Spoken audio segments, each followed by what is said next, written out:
It doesn't begin with explosions, it begins with silence. Diplomatic rooms grow colder, borders tighten, cyber attacks flicker through power grids like invisible lightning. Since the outbreak of the Russo-Ukrainian War in 2022, the world has lived beneath a quiet question no one wants to ask out loud. What if this Dosonti stopped? Every alliance is a loaded gun. Every miscalculation carries the weight of extinction. Leaders speak in careful language, but beneath their words lies fear. Fear of weakness, fear of escalation, fear that restraint may no longer be enough. Military drills become routine. Missiles are repositioned. Satellites track satellites. Humanity watches itself through machines. And hanging over it all is a number that cannot be ignored. 13,000 nuclear warheads, enough to end civilization several times over. The world has never been more technologically advanced, never more fragile. Trade routes span continents. Food systems depend on precision timing. Electricity, data, and logistics are the veins of modern life. Cut them, and society bleeds out. This is the moment before the fall, where peace still exists, but only because no one has blinked yet. World War III doesn't open with fire. It opens with darkness. Banks stop responding. Airports freeze mid-operation. Communication networks fracture. Satellites go silent. Power grids fail not from bombs, but from keystrokes. Cyber warfare cripples civilization before a single missile is launched. Hospitals lose power. Food distribution halts. Governments struggle to even speak to their own people. Coordination collapses. Trust evaporates. Panic spreads faster than truth. Even in regions far from the battlefield, technology betrays its creators. The systems built to connect humanity become its greatest vulnerability. Without digital infrastructure, cooperation becomes impossible. Farming equipment fails. Supply chains snap. Emergency planning disintegrates. And then the war turns physical. Conventional battles erupt. Missiles strike bases. Fleets clash. Airspace becomes lethal. Cities brace for impact, knowing that escalation is no longer theoretical. The world realizes too late. Modern civilization cannot survive prolonged disruption, not because of weakness, but because of complexity. This is the phase where humanity still believes it can control what comes next. It is wrong. The first nuclear detonation doesn't feel real, a flash brighter than the sun, a shockwave that erases streets, a city gone in seconds.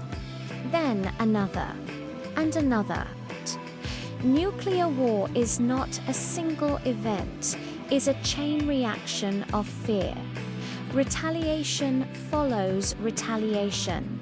Missiles cross oceans. Warning systems scream.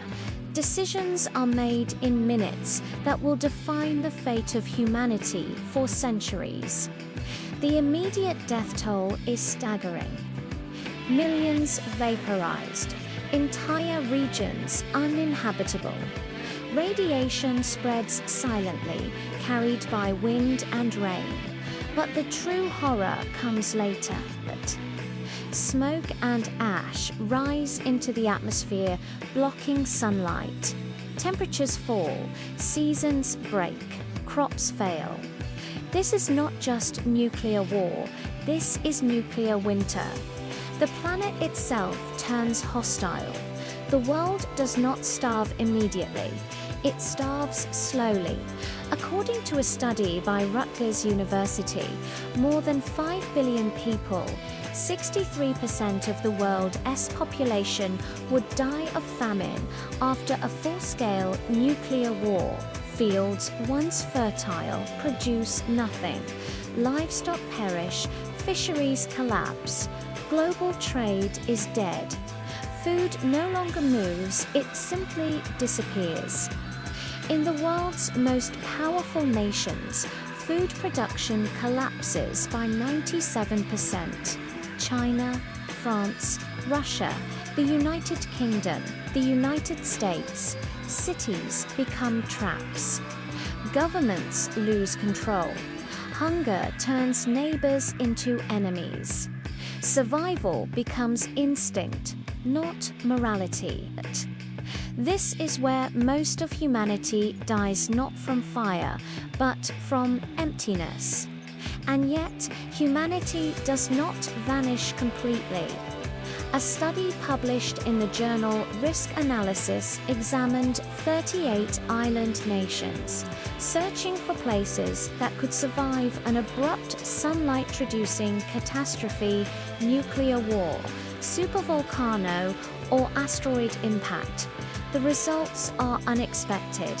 Not superpowers, not military giants, but resilient islands.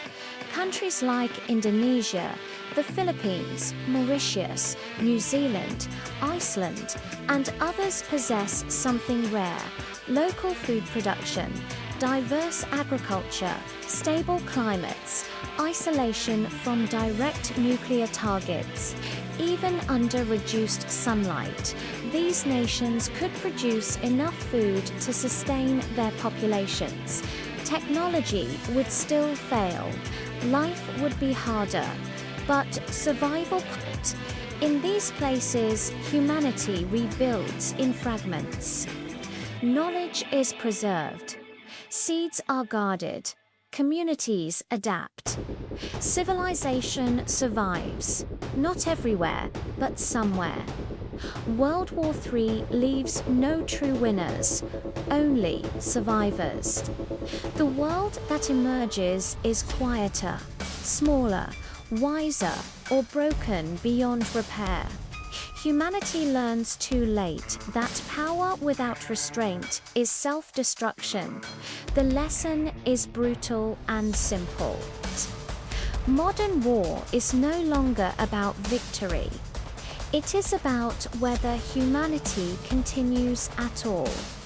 The future does not belong to the strongest but to the most adaptable, to those who can feed themselves, to those who choose cooperation over annihilation. World War III is not inevitable, but if it comes, this is what remains: